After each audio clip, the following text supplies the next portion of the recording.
I am the Animist, and you are watching the Video and Company Podcast, a podcast where we talk about filmmaking and running a video production business. Today, we have Andrew Huggins, an award-winning short film director and writer from North Carolina. We talk about two of his latest films that have been very successful in the festival circuit. And we also talk about his freelance career and how to plan and produce better narrative work. We also talk about his influences and how film has affected our work. So here is Andrew Huggins.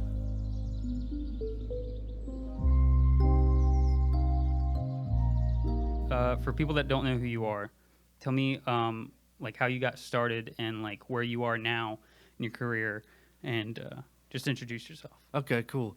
My name's Andrew Huggins. I've been making films, I guess, on a professional level for 5 or 6 years now. Went to the Art Institute of Charlotte in 2010 to get a bachelor's degree in filmmaking. I spent about 3.5 years there. Towards the end of 2013, I graduated from there. Took a little time off just from the grind of going to school for 24 years of my life, just to kind of do nothing for like 6 months. Then I started working again. I worked in retail at GameStop and Adidas from since I was 16 until I was like 25. There's some time off there, but I went back to working in retail, and I was like, you know, I have this filmmaking degree. I love making films. You know, I want to get back into it. And so I got a job with House Lens, real estate photos and videos. Started working for them, eventually quit retail, and then went freelance full time. And I've been doing that for 4 or 5 years now. Okay. Yeah. So like the initial stuff, like what were the first like paying gigs that you got to do? Probably stuff that I got right after I graduated, or a little while after I graduated, from teachers that I had good relationships with, and they would bring me on to, for like $100 as a PA or something, on like grocery store commercials, or I live in Concord, so I ended up shooting a lot of motorsport stuff. I haven't in a while, but I was doing some motorsport stuff through one of my teachers, and then that ended up spiraling into this whole other thing I was doing on my own with Hendrick Motorsports and Ray Evernham Enterprises. But anyway, the first few things, I mean, a lot of it was unpaid stuff. Like when you're still a student and a teacher like is making his own music video or something, he'll just grab a bunch of students and be like, "You guys will be the PAs." But it was just a grind of like 3 years or so of like getting my rates right. You know, I definitely wasn't getting paid enough right out of school. I was shooting stuff for way too cheap. And then you're like undercutting people, and that's not cool.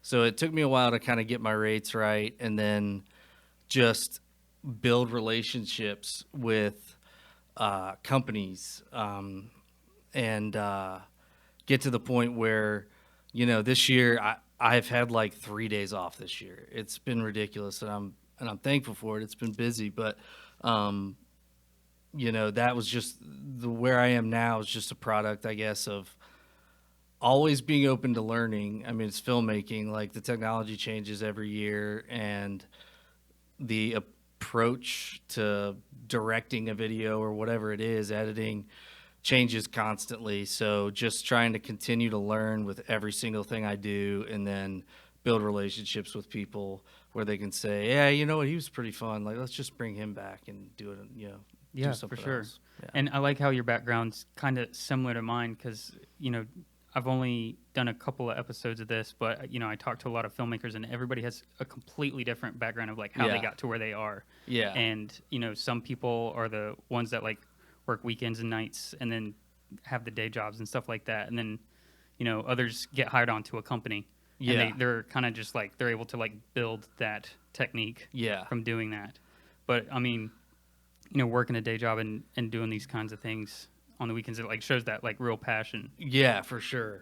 Yeah, and my day job for 7 years was GameStop, and then for about 1.5 years, There was a little gap. Then after I graduated, where I didn't do anything. Then Adidas for like a year and a half, and that was like a grind. And I just said I'm gonna do film. I mean, whether it's shooting or editing, maybe someone will pay me to write and direct, but I'm gonna do film like full time. I'm not working. Well, and it's retail interesting. anymore. Like you're now one of two people that I know that went to like school, like some kind of filmmaking program at school. Like the Art Institute is, like I know some people that have gone to university that has happened to have a film program. Right. Like how do you? I've heard a lot of great things about Art Institute, and when I was younger, because I had a camera in my hand since I was like 16. Yeah. So I was like really thinking about it, but it was just kind of daunting. Yeah. But do you think that like it really helped a lot in putting you where you are today? Yeah, it did. The Art Institute of Charlotte. Well, first of all, I'll say you don't have to go to, as you know, you don't have to go to film school to like end up working on a set. It's actually better for you if you just know someone and start working, and so as a PA or whatever, and just being on set. For me, I thought the Art Institute was worth it. I loved it. I had 3 instructors, one that specialized in pre-production, one in production, and one in post, that were really awesome and taught me a ton of stuff that I still use constantly.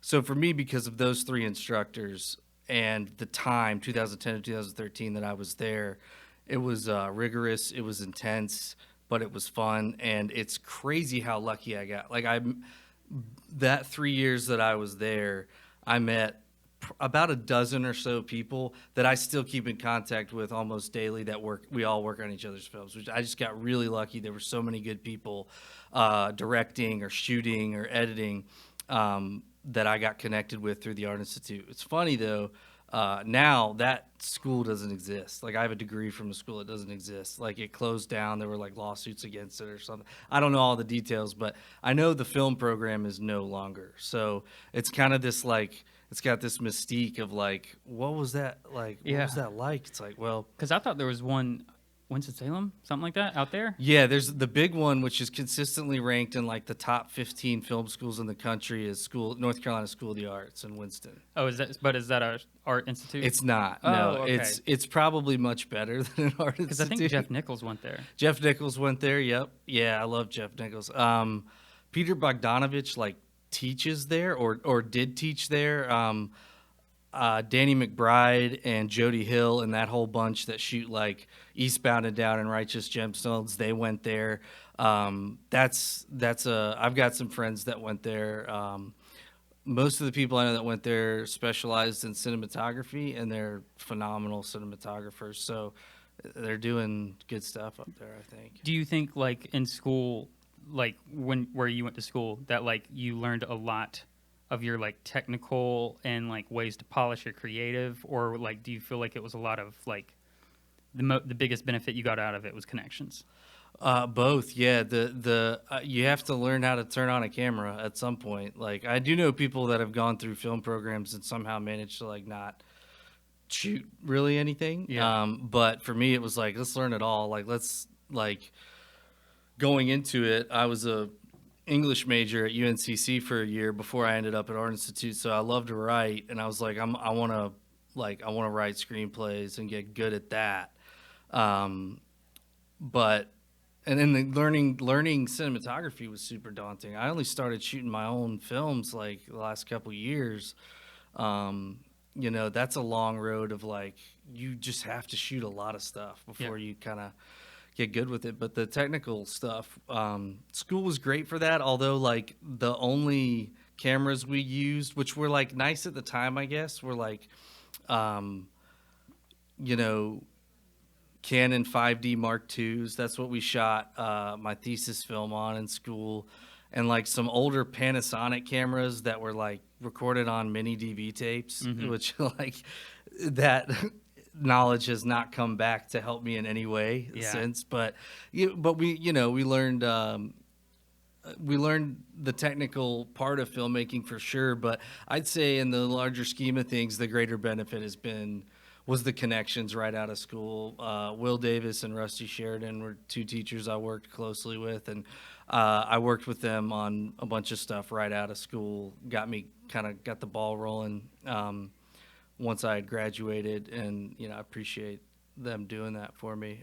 So the connections is probably the biggest thing, which is why you don't really have to go to film school. You can just meet the right people and get on sets and learn how to shoot. And I all the time when I'm editing, I just YouTube tutorials. When I have a question, that's just what we live in now. You know? So like, do you find yourself in this? This could apply to like your narrative filmmaking, and it could also apply to your freelance. But like, do you find yourself, and I perceive you based on like what I've seen online and what I've read, that you pretty much are like, kind of are at the top of like, are your productions? Do you ever do like just crew work where you're like, I know everybody does the collaborative effort, even if there is like some kind of hierarchy. Yeah. But is there anytime that you're ever like just, crew member on, or just a side lateral kind of hierarchy? Yeah, and I do that sometimes, and I hope I always do that. I boom opped on a awesome Civil War short that a friend of mine made about 1.5 years ago. A good friend of mine was sound mixing, and he was like, "Hey, you want to? It's 4 days in the mountains of Virginia. You want to be my boom op?" I was like, "Yeah, absolutely." I assistant direct. I've AD'd probably like a dozen short films, and you're still kind of at the top when you do that, because although I don't really yell at anybody or boss people around when I do that, I'm actually not a very good AD. But I don't really work like as an AC or like a grip or anything. I mean, if stuff like that needs to be done and I'm like ADing or something on a small 6-man crew, like absolutely, we all do each other's jobs at times, you know. But yeah, I think working somewhere beneath director is super helpful, at least a couple times a year, maybe on shorts or whatever, to remind yourself like, what these people that have come out to help, like if I'm directing something, what these 5 to 8 people are doing, and remind myself like it's hard work sometimes, and to remain appreciative of everybody. I mean, gripping is like super hard, and ACing is like, I mean, a first AC has so much pressure on them. Like I do think it's important to do that kind of work if you can. For sure. I feel bad because I've always had this perception of like anything I do, it's like my baby. Yeah. And it's hard for me to get out of that, and like I've been trying to push myself to like get myself out of that zone. So I try to do that more often. And sometimes I mess up, and I will go work on a crew for free, and then it's like I kind of like have my head in my hands because I'm like, this is nonsense. Like everything is going wrong, it seems. And it's like, this reminds me why I try to like, why I'm such a lone wolf, so to speak. But, I really want to like find myself into those spots where I can like grow. And I really think like meeting a lot of these filmmakers lately has really helped with like doing that and creating more of a community. Yeah, for sure. And having it grow. Yeah. So you right now are kind of, I even saw you just posted on Instagram that you had completely forgotten that you got into a festival, which might be strange for some people to just have forgotten.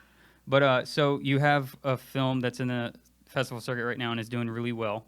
Tell us a little bit about that. Yeah, the most, well, not the most recent film we've made, but a film we made in December and January of this last winter called Cellphones is doing okay. It's doing good. I mean, it's I don't want to say like, it's killing it, it's amazing, because I like to be realistic about it. There's a rejection for every acceptance. Yeah. And as far as festivals go, in my experience anyway. But it's an 11-minute short. I wrote it like 4 years ago, so it just sat there excuse me, for like 3 years. Then we finally made it. Then I edited it together, had some pretty massive second thoughts about like what I'd actually made, shot another couple of, just like 3 additional shots, edited that in, released it to film festivals, and it's doing. I'm pleased with what it's doing so far. It's I think with this one, like, for me, it's my favorite one that I've made. Maybe that's just because it was a 4-year thing of thinking about that script a lot and finally seeing it come together. Just an amazing cast and the best crew. I mean, we were copying and pasting crew members. It was 3 shoot days, but like one of them was a Friday, and like to ask people to help you, they have a job, like on a Friday. So we were trying to, make sure we had enough crew for all 3 days. And then we got snowed out our 3rd day of shooting in December. So the only day I could get everyone's schedules together was like 5 weeks after that in January. And it was a painful 5 weeks of like waiting to finish filming it to see if I had something I liked. But yeah, I'm proud of it. I think I like to think of it as like some people, or festivals anyway, I think like half of them think it's poignant and half of them think it's pointless. Like, I mean, it's a weird narrative, and it's kind of experimental, and the ending is kind of experimental. So, but it's been fun so far. I mean, I'm going to keep pushing that one through the rest of this year, and just hope that I can go to some screenings. I still haven't been to a screening of it in person yet. I just haven't been able to go. Right. Well, I mean, you can flex a little. Like, I know it's been nominated several times. I would say, like more than 5 nominated. Yeah, it's probably got like with different online festivals and then some like live festivals. It's probably got like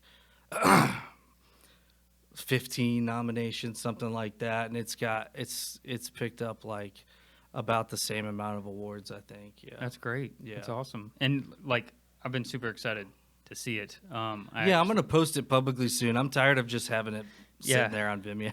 And it's crazy to obsess over 11 minutes for 4 years. Yeah. But like, I kind of know where you're going. I really respect that you are able to constantly come out with these stories, because you write a lot of what you direct, right? Yeah. And it's just crazy that you always have these stories, because I have like maybe 2 or 3 stories that I've had for like 5 years, and they just sit there. Yeah. They just sit there, but it's like, they're going to be great. I just don't want to. I can't add on to it because it'll take away from the 3 that are great. Kind of thing. So that's like really hard to continuously come up with some stuff. And I mean, the latest thing I think I saw was the Civil War thing where the woman escapes and the soldiers come. Yeah, that was called Civil. Civil, yeah. Which, I didn't know the name of it until the end when it came on the screen, and I was like, the juxtaposition of it was like meant 2 things. I'm sure that was on purpose. That it's like completely uncivil. But like that whole thing was put together so well. Like, that was obviously like so many great talented people on set, and there was talented acting, talented editing, but like tying all those things together like that, that ties them together is the directing.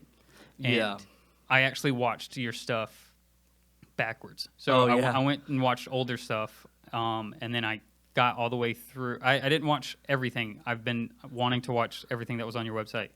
I still haven't gotten to Bishop Boys. Oh, yeah. But by the time I got to Civil, I was just like, man, that was like, if Soul Bones is anything like this one, like, or better, like, I really see a promising future. Well, thanks, man. Yeah, Civil was probably the most like successful one. That one played at like 40 festivals, and it was, we just packed so much into that 7 minutes. Like, there's just a lot of stuff going on in that film, and it's still my favorite. It's been so weird, man, because that one was like, I'd made some other shorts. We made that 4 years ago in 2015, and I'd made some other shorts, but that one took off a little bit, I guess, so to speak. Like, I was able to travel around the Southeast a good bit, repping that film, and then it was like everything after it has to kind of live up to it, you know, and I don't know if it has, but after that I did another one that I had thoughts on and wanted to make for years. It was an adaptation called Goodman, and it was that there was some pressure, I think, a little bit like, well, Goodman's got to be better than Civil, and it's like, well, it does. Every film's its own thing, but Civil was definitely, it was just a blast to make. We shot it in one day. It was probably the best cast that I've had on anything. Catherine Trail, Mike Ruff, Devin Walker, Zach Ball, Rashonda Anthony, and they were just kind of living in that dread of what's in the story for that afternoon, and it was fun to watch. I tell people, like, I don't know what people think directing is, but I don't like pull actors to the side and like scream at them to make them cry. I know some people do, but I just I give them character backstories and just anything I can think of on what's led their character up to the moment that's in that we're filming. And so that stuff in the barn is entirely just Catherine Trail doing her thing. And she would go off and walk around by herself and like just kind of sink into this weird place and to get that performance that's in the barn. But yeah, that project was a blast, man. Yeah, it was intense. Like, I think the thing I like about it the most was like the pacing, which and like how everything was cohesive, and like it kind of goes into something that I wanted to ask you about later, but I guess we can take care of it as the format of a short film versus really anything else, but I guess mainly a feature. Yeah, is that like I feel like format, and this is what they talked about in the Sundance thing that I was telling you about, is that like it was all about like if you can make it kind of have its own unique like presentation where it doesn't feel like you're cramming 30 minutes into 15 or an hour into 10. And I think the reason the pacing was so perfect in Civil was because it was like from the beginning of the film to the end of the film was the exact time of the day. Exactly. And that was something that was kind of, so I was talking with my DP leading up to the shooting of that. I was like, yeah, this is all like everything you see. I think there's one shot that cuts, technically the way it cuts, like they're running to the barn and then it cuts. No, I was going to say it jumps time, but I think you see their whole run up to the barn. It's like all real time, So, and that's something I haven't really thought about a lot with my shorts, is like having each of them have their own presentation in a way. But I think we did get it right with Civil to where it was in real time. Thematically, there's a lot of ups and downs. Without the credits, it's like a 7-minute film. Shorter's always better as a short filmmaker. Like, the first film I ever made, my senior thesis film in school, is called Where the Wolves Lie, and it's 22 minutes. And it's like you said, that film is packing an hour's worth of story ideas into 22 minutes. So it was just kind of, that was a learning experience. Right. So then, a few years later, we made Civil, and I think we all grew in terms of how we were going to tell a story that packed a lot into just a short amount of time. Yeah, exactly. And I've always felt like short films, well, I guess that goes into the presentation and the real time, that like, to me, when I watch short films, and it's weird because I'm not in the festival culture. Like, I don't read about it too much. I don't watch it. Like, I was really into it when I was like 17. Yeah. Like, I got like the indie magazines and stuff like that. Yeah. And I've like separated myself from it because like I feel like Sundance hit its like pinnacle for me in like 2011. Like 2011, just like everything that was coming out indie was great, and then it's just been up and down for the past decade. But I've noticed that I gravitate towards short films where it's like there's a whole movie you could have because you have backstory and then you have like context of like what you might think later happens. And the short film is literally, we just take like 10 minutes out of that. Yeah, and it's exactly. Just like, but how you prelude everything to it where it like makes sense, that's where like the like real test of showing like talent. Yeah, I totally agree with that. The first one we did where I was thinking of it in terms of that, where you could take it, it could be a scene from a feature production wise, and you could just literally, it's just one scene out of something way larger was the second Civil War one we did called Grit, and that was in winter of 2014, and that I kind of thought about it that way.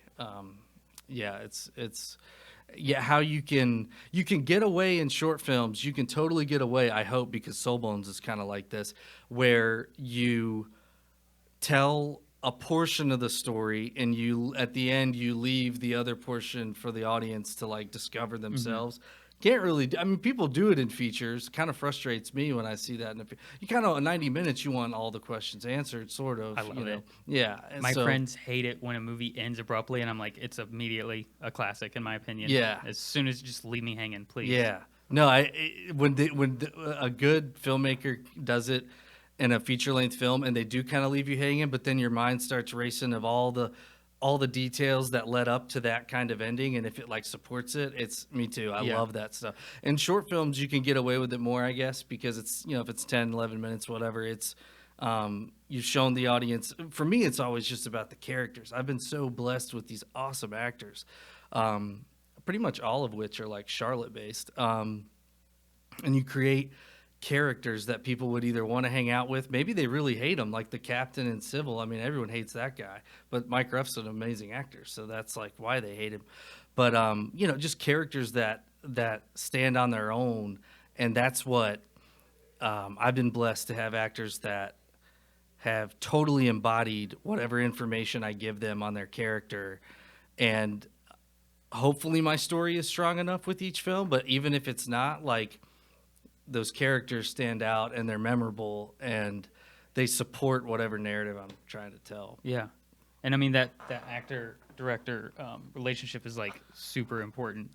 Yeah, for sure. Like I haven't had a negative experience with anybody in any of my films, and it's just so fun to talk about the character and to kind of and I love it when actors come up and they're like, even if it's like on set and it like slows us down, like they'll come up, man, I'm thinking, what if I do this? Like, what if I do this instead of that? And my answer to that's like always yes, because it's just, well, it's logistically better to have options and better to have more footage, but also it's like what he's doing in that moment is super organic, and like that's cool, because if you try to plan every single step, every single action, and we do, you try to, it never works out the way you want it to, I guess, 100%. But if you try to plan every single thing, you lose some of that like natural organic flavor of like, he did that in that moment as a reaction to like this or whatever, this part of the scene, whatever it is, and like that's special. And like I've definitely used moments like that in my films. I like that. Yeah, I like that.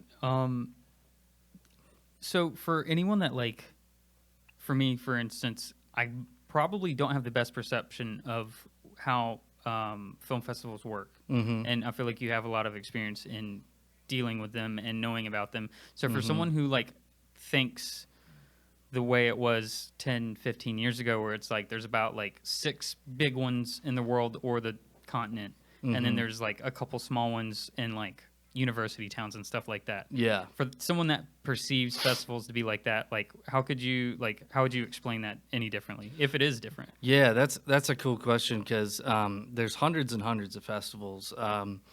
You kind of just, all you have to go off of really is whatever they put on, like filmfreeway.com is what everybody uses now. It used to be with outobox.com, which was like crazy complicated and weird.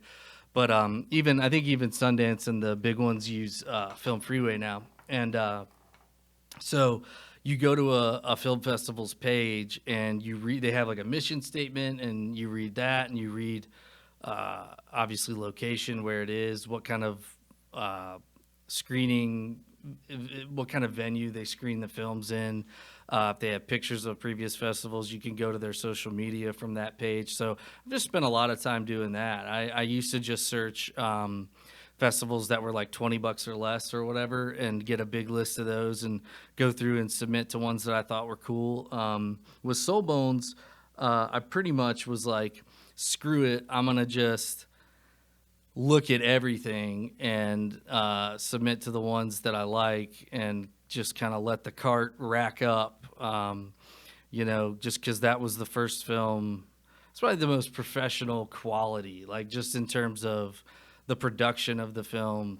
That's probably the best one we've made. So, but film festivals, I don't know what they were.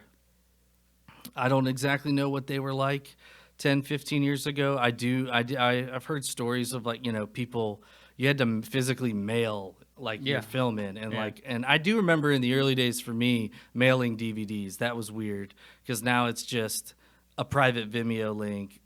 Everyone on Film Freeway, every festival gets your password automatically, and they can just watch it. Like, it's so easy.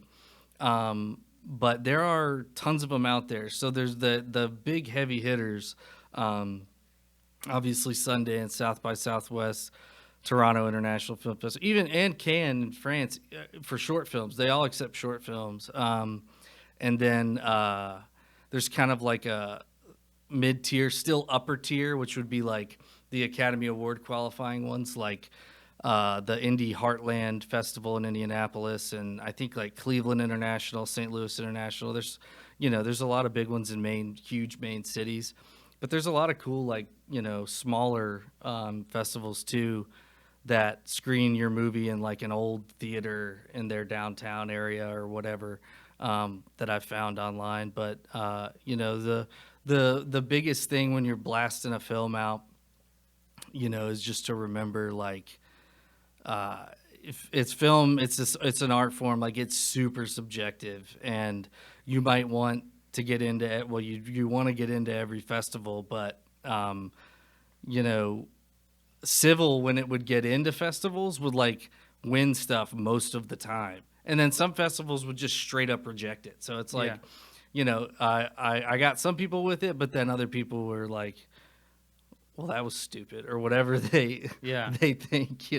Soul Bones has been that way. It's it's kind of an experimental narrative. So it like I said, I think it's 50-50 with that one. I mean, it's doing well, but I had to kind of tell myself years ago, well, I don't think the acceptances and the rejections have to weigh out evenly or anything. I think if someone watches it, it's usually a panel of judges. Sometimes maybe it's just one guy. I don't know.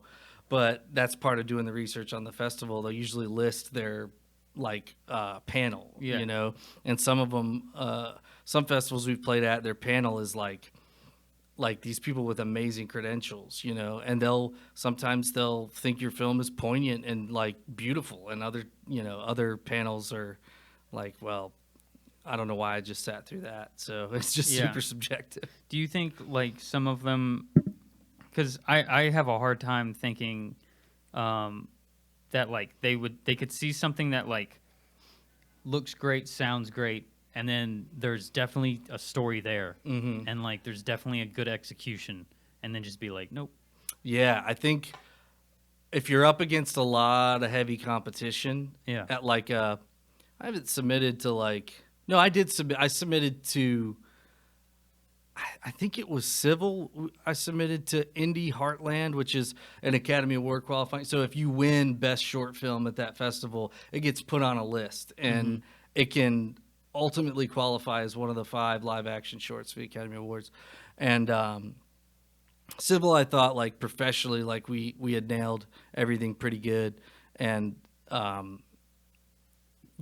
they rejected us, and I did more research on that festival or whatever, and I was man, they got 7,000 short film submissions. You're up against so much competition. Even if your film is really slick at some of the bigger festivals, you have to either have a particular kind of message that they really like, might even be a theme that they have for that year, that particular season, or your film has to be so unique in the first 30 seconds. And I tend to make films that are pretty slow paced, and I love dialogue, character. Well, Soul Bones has 8 lines in it, so that's kind of contradictory. Sounds like I love it. But Soul Bones is very slow paced little dialogue. I did that on purpose because was saying is I do love dialogue, and most of my other films are just talking and the characters built through the dialogue, and that somehow tells the narrative or strongly supports it. But you know, you in the first 30 seconds, you have to have like, it has to look amazing. First of all, it could be shot on anything, but it just has to look like so unique and catch their eye, like at a Sundance or something. I don't remember where I heard this, so maybe this is not true. But like they're programmers that watch, because they get 15,000 short film submissions a year. So they're programmers like at the 30-second mark, if it's not, I mean, they really don't watch your whole, they can't. That's like impossible. There's too many films. So at the 30-second mark, if it's not just like outrageous in like the best way possible, then they'll kind of kick it to the side. Yeah. Well, and I remember when I was at that seminar or whatever, one of the programmers, he was like, the competition's not like, if it looks good and it sounds good, like, actually he said if it sounds good and looks okay, you actually like chop through like a good 50%. Yeah. So it's like, there's people like sending in, you know, just like single takes from a VHS recorder, like no audio. Like apparently stuff like that's getting sent in. Yeah. And you never know. Yeah. They have to wade through a lot of stuff. Yeah. And that's a whole other point of sound being crucially important. In my early films, like you had mentioned the Bishop Boys, that was a wild, fun 6-minute film we made 6 years ago. The sound is pretty terrible. You know, it's like that was still a student film, but the sound is so important. I've told everybody that, like, if the sound is off in any strange way in the theater, people are noticing it immediately. They might be checking out. If not, they're sighing and they're frustrated. Not the same with cinematography. Like most people don't even notice, you know, a bad shot. Like so, sound is like so important. Since those early films, I've been able to work with amazing sound mixers. Like my good friend Kevin Strom mixed Galveston with Ben Foster, and he did Peanut Butter Falcon, which is out now, and he's doing awesome things. But he did sound on like 3 of my shorts, and that's when the sound started getting really good in my my and films. I think you said that you've gotten sound nominations for the latest one. There's this this Micropolitan Film Festival, the one we were talking about earlier, that Soulbones just played at. Yeah, one of the awards it got was Best Sound Design. I've been thinking about that. Like, I got some great notes from Mike Rita, a good friend of mine, on like adding like fluorescent light buzzing in the grocery store scene and stuff like that. So that's sound design, but I think that award probably most credit goes to Gavin Harwell for mixing the sound and recording it properly and effectively. And then I think people mistake some of Alexander Arnson's score on Soulbones as sound design because it's a weird score. So I don't know what that award really be, because sound design, I mean, I put like the buzzing, the light buzzing, and the sound of crickets outside when the doors open, and you see like stuff like that. Yeah. But sound is so important. Sound design is so important, and I had a great team on Soulbones. I've used Alex Arnson for like 6 films now. He's a killer composer that I love to work with. I wanted to go back into your freelance career a little bit, but I'm having fun with the narrative stuff because I haven't made a ton of narrative. Like I said, I made a lot of narrative when I was younger. Yeah. And then luckily I worked at a place where like our advertising was technically all short skits because I have like my background started in sketch comedy. That was like the first thing I started doing. Yeah. So I went from like sketch comedy to like music videos, and then it went back into sketch comedy when I got my first full-time like video gig. And so I was blessed that we were able to just like create little shorts, and that was like our advertisements. So we'd do like one a month. But it's fun to talk about the narrative stuff. So like what are some of your influences? I guess you would lean towards directing because like that's what you find yourself as, but like maybe even like writing styles? Yeah, the two primary things I focus on are writing and directing. So guys like Jeff Nichols always comes to mind. Olivier Assayas as a writer director for sure. Kelly Reichardt is a huge. Well, I actually, yeah, I like straight up steal shots like from her that I like, just framings that I really like from her. Billy Wilder, to go old school, he's just like, he's insane.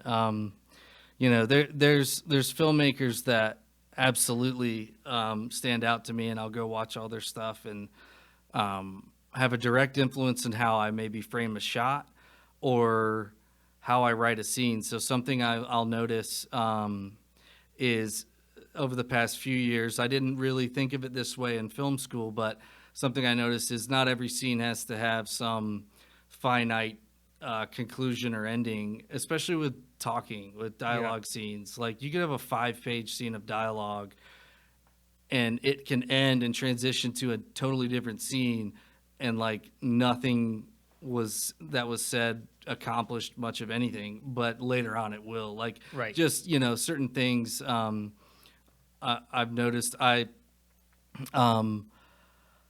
When I was in film school, I was like consciously a big Scorsese fan and Christopher Nolan fan. But as I learned how films were made and I started watching Italian films from the 1950s and German films from the 80s and American films from every decade, like it opened me up to like, man, there's so many ways you can make films. Like, you know, I can't just be like zoned in on, you know, the way I see them. Like, let me like be open to how these amazing filmmakers. I mean, I like Orson Welles. Like, there's so much to learn from his catalog of films. It's insane, you know. And it's cool because I really don't know too many people that like dive deep into like the older stuff. Like I'm really big into like Shane Carruth got me into French New Wave. Yeah. And I was like, if I could make French New Wave for the rest of my life, I'd be great. But like, you gotta make money, and you cannot make money with French New Wave. Yeah, Shane Carruth. That's Primer and Upstream Color, right? Yeah. Okay. Yeah, I've seen both of those. I loved Primer. Oh my gosh, this is his first film. It was like, it's just, it's so, it's an insane film conceptually for like his first film. And then I haven't watched like a ton of Truffaut or Godard. Like I've watched a good bit. It hasn't taught. I would say it hasn't taught me as much as like maybe Scorsese or you know some other directors, but even Spielberg or whatever. But it's important to like see these things. Yeah. Like the French New Wave was important because nobody was making films like that, and no one was quite using the camera that way. Like they were, like the French were in like the 1950s and 60s, and it's like it is fun to go back and visit that stuff. Well, I feel like it definitely predecessed the American '90s independent wave. Yeah, for sure. Because that's what got me. Clerks 1 was what made me realize like I can do this. Yeah, definitely. Yeah, I saw Clerks 2 in theaters. I had to sneak in because I was 16. And it was rated R, obviously. And then I told my friend who was taking me, I was like, I haven't seen Clerks 1. He's like, oh, don't worry, we'll watch it. We'll watch it, you know, like later this week or whatever. Saw Clerks 2, then saw Clerks 1, and became a huge Kevin Smith fan. Yeah. It's weird. I've grown out of the Kevin Smith, though. I feel bad. No, I feel do really too. bad. Like, Chasing Amy, and for some reason I lumped Good Will Hunting in there. Because he's got a Ghost producer credit, and I was like, I think he was more involved than we think. Yeah. But like Chasing Amy's great and Clerks 1, but like other than that, like I've just dropped off. But he literally is why I'm here today. Yeah, the recent ones like Red State and Tusk and Yoga Hosers, I just hate them. Like I don't think they're good films. So like how do you see do you find your approach different between your freelance and your narrative work? Like do you find that like you approach those things, whether it's like pre-production or just like how you think about stuff? Yeah, I definitely approach them different. I try to approach them the same in that you're building relationships with everybody, and just you know, be just to be compatible with everybody, you know, to be open-minded. But the narrative stuff is like, I've done a few things over the last couple years that I didn't write. Someone else wrote, and then I directed and or shot them. But if it's something that I wrote myself, like, I'm approaching it kind of obsessively and kind of like, you know, just trying to plan everything meticulously, and we're telling a story. Now, it is similar in freelance work in that I'm always trying to tell a story. That's the fun of it. Like, even if it's a cheesy internal corporate video, Yeah. like, it's still a story, and let's shoot it that way and let's think of it that way.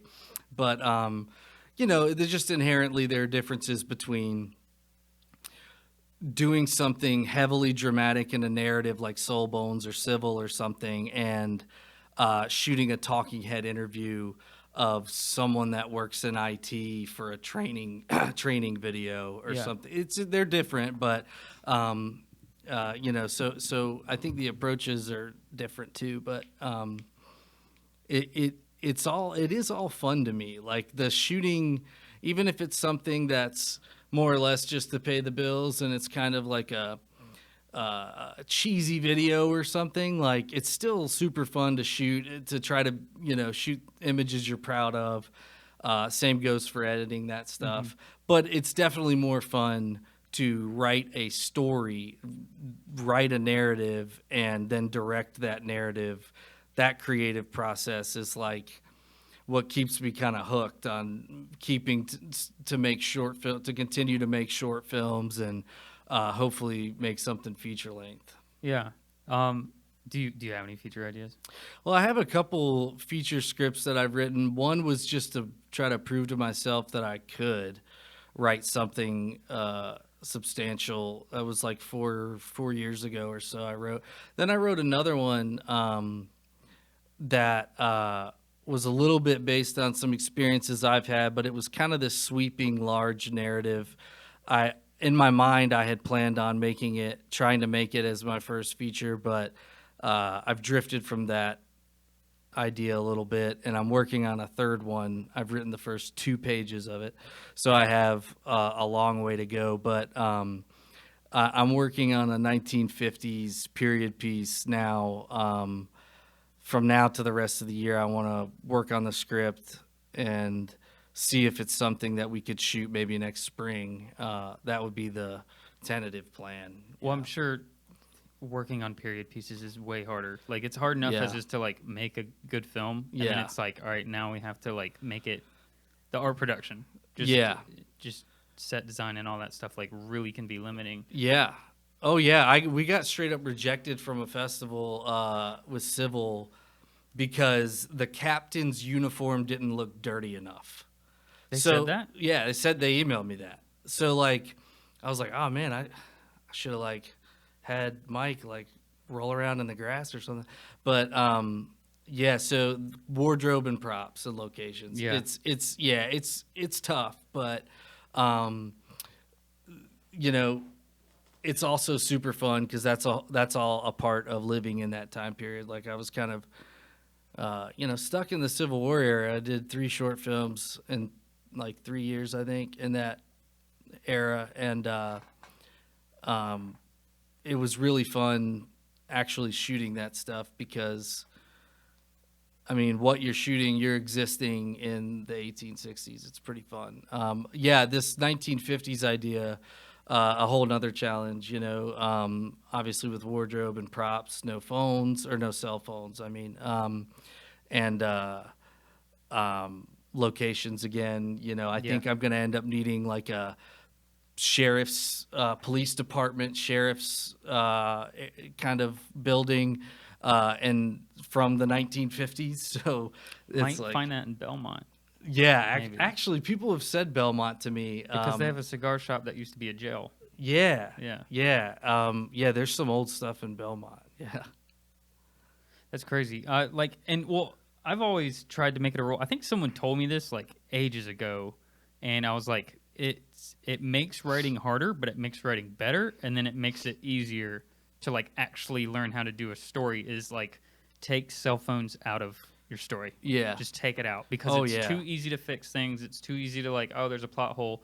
But Yep. people always have to be like, oh, well, why not use a cell phone? It's like, I don't know. Like, but if you don't use it, just imagine it's 2018 and cell phones don't exist. It's like you can tell a better story, kind of. Yeah. It feels like. Yeah.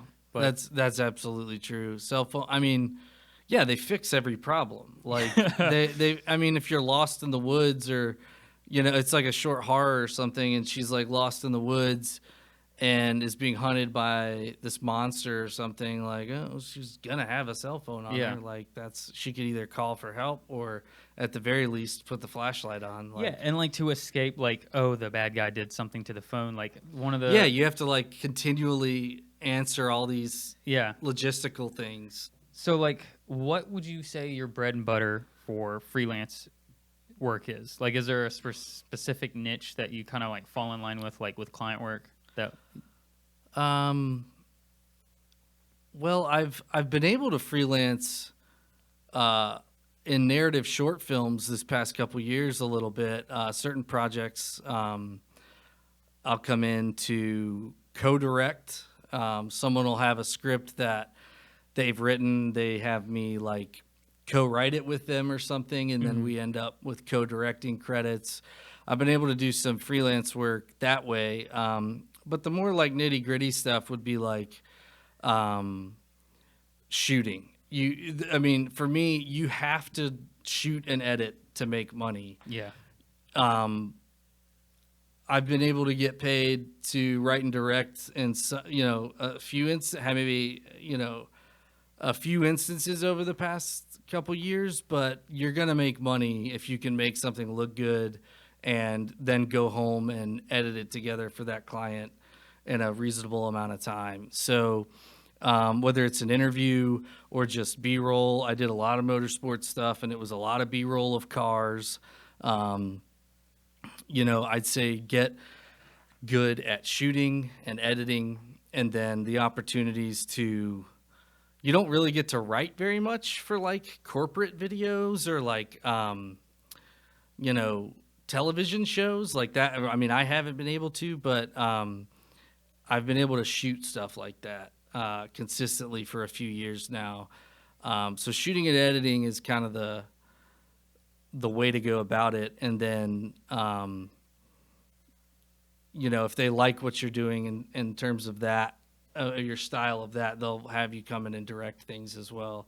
And then that's obviously a better paycheck and more fun. Yeah. So like, are you hoping to kind of like eventually like fade out the whole like having to do corporate stuff and just focus on narrative, or do you? Yeah. Is there something part of you that's like enjoys the whole production part? It would be awesome to just do narrative stuff. I mean, that's my dream of Yeah. like, that's why I really think it's time we try and make a feature in like 8, 9, 10 day shoot, like make a feature next year.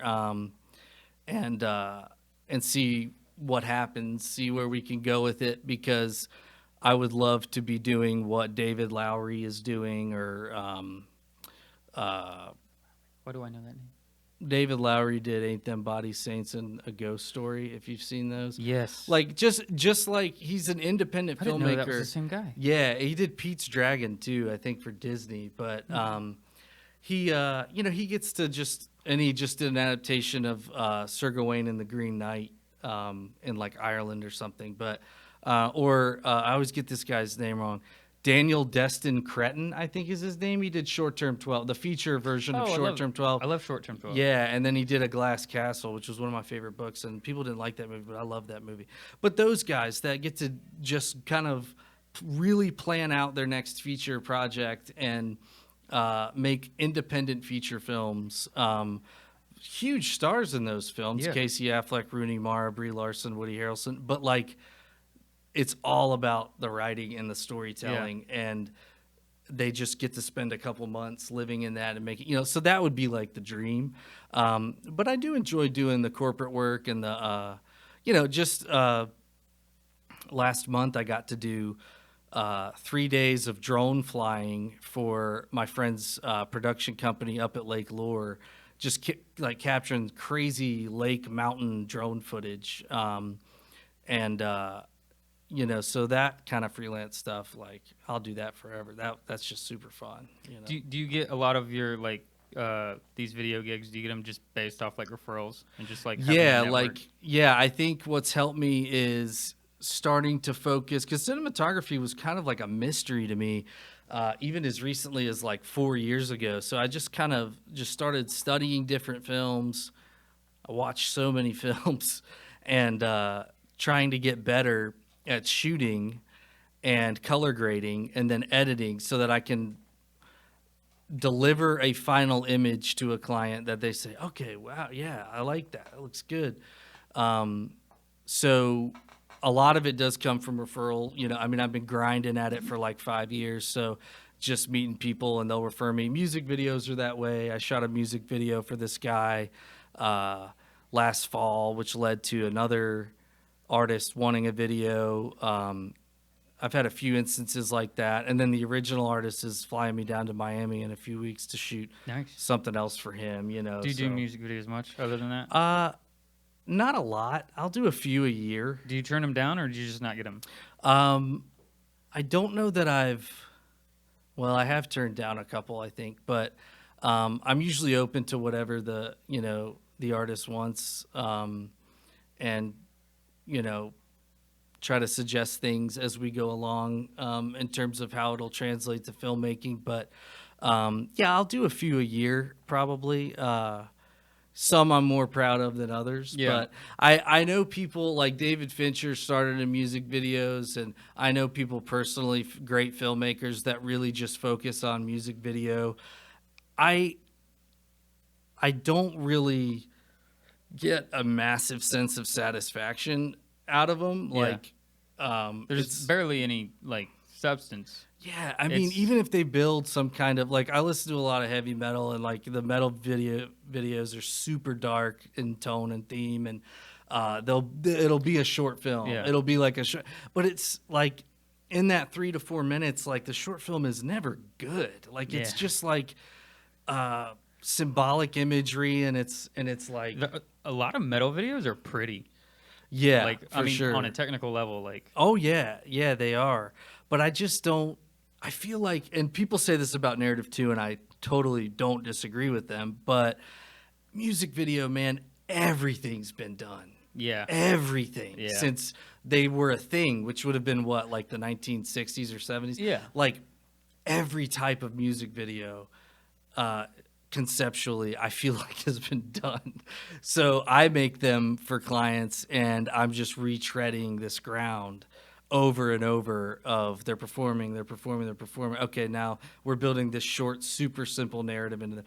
I am excited about my buddy who works in film, does vocals for a metal band called Vora Flux, and we're supposed to shoot their first music video this Saturday, and we've come up with some ideas that I really dig, and I think that'll be a little different than the other ones I've done. But yeah, I definitely like narrative short films where characters can talk better than music videos. When I'm constantly telling people, like, because I'm starting to realize that music videos are over like 50% of like, not I would say like my monthly, but it's like it's over 50% of what I do at this point. Yeah. So it's like I'm starting to realize like I am the music video guy. I should have known this like 3 years ago. Yeah. But like now it's just hitting me because it's like if you don't do music videos, no one asks you to do music videos. But if all you do is music videos, all you get asked to do is do music videos. That's I think that's true. And sometimes they pay well, and it's good freelance work. You know? But I also want to be like super passionate about the creative side of it. And so that's why I mentioned this one coming up is in the genre of music that I listen to the most. Yeah. So I'm like, oh man, that does help. Create visuals for that. Like that will be fun. Like making what you love is going to make it easier. And if you keep making that type of stuff, generally you get that type of stuff. Like, yeah. And like previous guests that I had, I'm starting to realize, I mean, I've always realized it, but I always want to like have some kind of like input to the podcast for somebody to learn for something. Is that like if you are loving what you do, like continue doing it, because the more you do it, like the more like that will be what people know you for. Yeah, if you don't, that's very true. like I quit doing event work. I hate event work. Yeah. I can't do it. Yeah, The moment I stopped, I stopped getting asked. yeah, If you keep doing it, you're gonna keep being asked to do it, and it's like Yeah. I just didn't want to do it anymore. yeah. It's very true. But and it seems like that's the case with you. Like, you know, you're getting hired now to like direct and write, like Yeah, on that's other things. Like getting hired, like that's that step that takes you to that's making it a job. been a lot of fun. Directing other people's scripts is quite different than directing stuff that you've written, you know, because you're going to interpret their words in a different way. And but it's been fun. I've done, I think, 4 films and a web series in the past like year and a half that have been other people's stuff that I come in and kind of take charge of or whatever, and help them create. And that's been really fun. It's not as fun as something I wrote myself that I make myself. That's entirely my thing. But no, I like the collaboration. I mean, that's everything.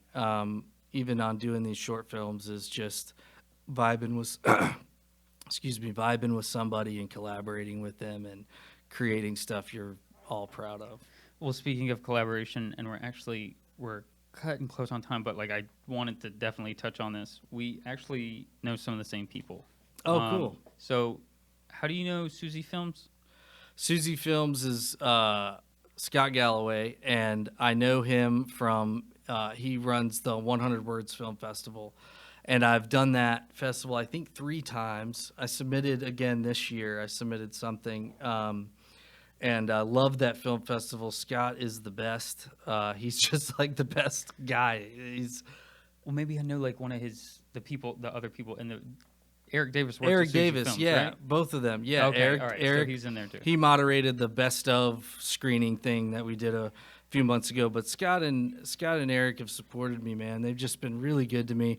Scott started doing the Q&As, like kind of moderating at Joe Dance Film Festival as well. Scott brought me in to direct like a B unit camera on a Revolutionary War piece, and I helped like kind of produce it and get the costumes and stuff for it, and just have a great relationship with that company. Well, and I saw that. So I didn't know that they were attached to Joe Dance Films, which is local, right? Yeah, Joe Dance. Yeah, I just recently saw that. Guest of Honor. Yeah. The short film that was put into Joe Dance. Yeah. So that's Justin Robinson, who that project I mentioned, I boom opped in the mountains of Virginia for 4 days. Justin was like utility man on that. Like he literally was acting in a scene, like he was like dying as a Confederate soldier. Yeah. And then like you turn around and he was like helping with camera. That's like, wild. So that's where I met him. I'm pretty stoked. Guest of Honor comes out tomorrow online. Does He's doing like an online release because he works with the Film Riot guys, and they're doing like an online thing. The trailer looks great. Oh yeah, it looks awesome. I love period pieces, and that project looks really great. Yeah, Joe Dance is the best, man. Like they support you 100%. It's tons of people at the screenings, if not sold out, and they show all films with the North Carolina connection, and it's great. Diane and Mike Restano kind of run it there. Well, Chip White is now, I think, the director of the festival, but Diane and Mike are just the best people, and they support me every year. It's awesome. Yeah, because that one's specific to, like, it has to be about North Carolina. North Carolina, yeah, it used to be Charlotte, but they opened it up. You can have, I think, a North Carolina or a South Carolina connection, and you can get in, yeah. Yeah, that's really cool. Yeah. I don't know these people, but your DP, and you mentioned Mike, but Yeah. your DP that you've had as your DP for the past couple films, if I'm not certain, is Derek Donovan. Yeah. So, can you talk about your relationship with him and how y'all got together? Yeah, nowadays, I'd swear the last few times we've been on set together, it's just laughs the whole time. Like, I have to remember to be serious and make a film, because I know Derek very well. Mike and Derek are a part, and Ashley Chase, our Applebox Cinema company, and that's who I was flying the drone for last month, but I've known Mike and Derek since film school. They were Art Institute back in the day. So Mike, the first time I met him and worked with him, he came out and helped on my thesis film, and we just 100% clicked. And then I met Derek shortly after that. And the first film that I said, I'm going to ask Derek to, I love like what he's shot so far. I'm going to ask him to shoot something for me, was Grit, the second Civil War film, which is about 5 years ago. And Derek has shot every one of my short films, unless it's been a collaboration where I've co-directed and also DP'd, or I've co-directed and the other director already had a different DP. Derek has shot all my short films, I think. Did he do Goodman? He did, yeah. Oh, okay. Yeah, he did Civil, Goodman, Four Pies. They're completely visually different. Yeah, completely. Like he's studious. He'll like create a lookbook for you for the director on their on their project and be like, this is how I kind of see it, and reference other TV shows and movies, and we'll talk about obviously like our shot lists and our framings and stuff and what the camera's doing, if it's moving, whatever it's doing. But it's always been really easy just to work with Derek, and I like his compositions better than anyone that I've worked with. Like he just knows he studies film a lot, so he just knows how to frame something in the most crazy impactful way within a scene as you go around getting everyone's coverage. He's just really solid. So I've worked with Derek. Yeah, I mean, he shot a 24-minute film that's never been released. Well, it played on DirecTV, but it's never been released really, called Remnant of Hope. He shot like 6 of my films. And Mike ADs all my films just because he, and I usually AD his films because we're just close, and we, it's just so fun to be each other's like second in command and kind of help each other make something, so. Because I see you guys on Instagram all like together all the time. Yeah. Mike and Derek, and they've brought me in to do Apple Box Cinema stuff a few times, which I'm super appreciative of. And I mean, I've worked closely with those guys many, many times. Yeah, because I mean, like, there's several studios in town that like I've just always been like, that's the spot, like that's the level that I see as like steps to success, and it's like Digital Spark Studios, Apple Box Cinema, and Caravan. It's like those guys like are really doing some outstanding stuff in like in the city. Agree. Yeah. I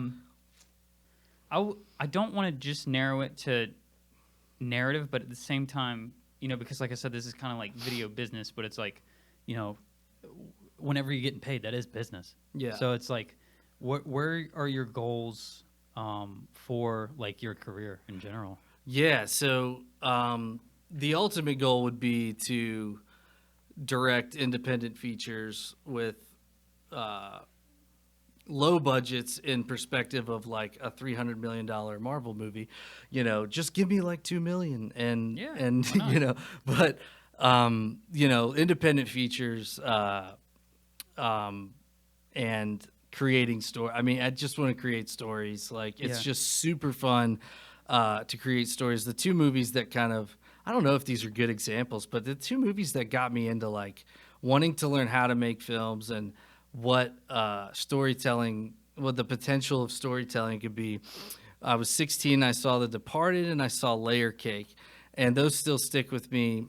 I love those kind of movies. I just want to tell feature-length stories. I have like 20 short films on IMDb right now. It's like, is it tiring?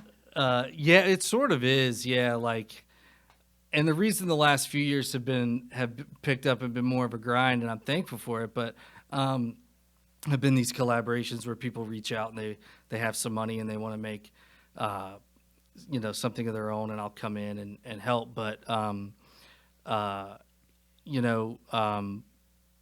I kind of looked at Soul Bones as like, that's the last short, like that. And I made another one because I had a script left over that qualified for 2 festivals coming up, specific kind of contests. So I did make another one in July. But Soul Bones was kind of like, this is the last short for a while, for a long time at least. Like I if it just takes me fundraising a little bit and saving up a bunch, like I gotta make a feature length film, Finding push myself investors. to write a feature length film I Yeah. really like and am proud of, and then make something. And I mean, even like 8 days, 2-3 locations, just make something, because then once it's feature length, it's becomes more of a business. Like we've had like 4 films screen on DirecTV, which is awesome, through Shorts International TV, or I forget, there's some other Pure Flix or I don't know what the other one was, but you know, but no one wants to buy your short film. Like it just Yeah. that's just not something Yeah. that happens. So we make a feature, it's more of a business, maybe we can sell it, gain some momentum, keep making them. But that's the ultimate goal, is to just keep telling stories. I feel very blessed. I'm 29 and that's what I'm doing right now. Yeah. Short films, whatever it is. That's, you know, what I dreamed of as a kid, loving Star Wars and Lord of the Rings and those epic movies. It was always just the characters that made me like, okay, I want to try to do this myself, you know? Yeah. Well, I admire that. Well, we actually, like, this is the longest show I've done yet. Oh, really? So I'm proud of that. Nice. But we're going to go ahead and wrap up. So I appreciate you coming on. Absolutely, And we'll man. definitely have to, like, reconnect. Yeah, Sure. thank you, man. All right. Yeah.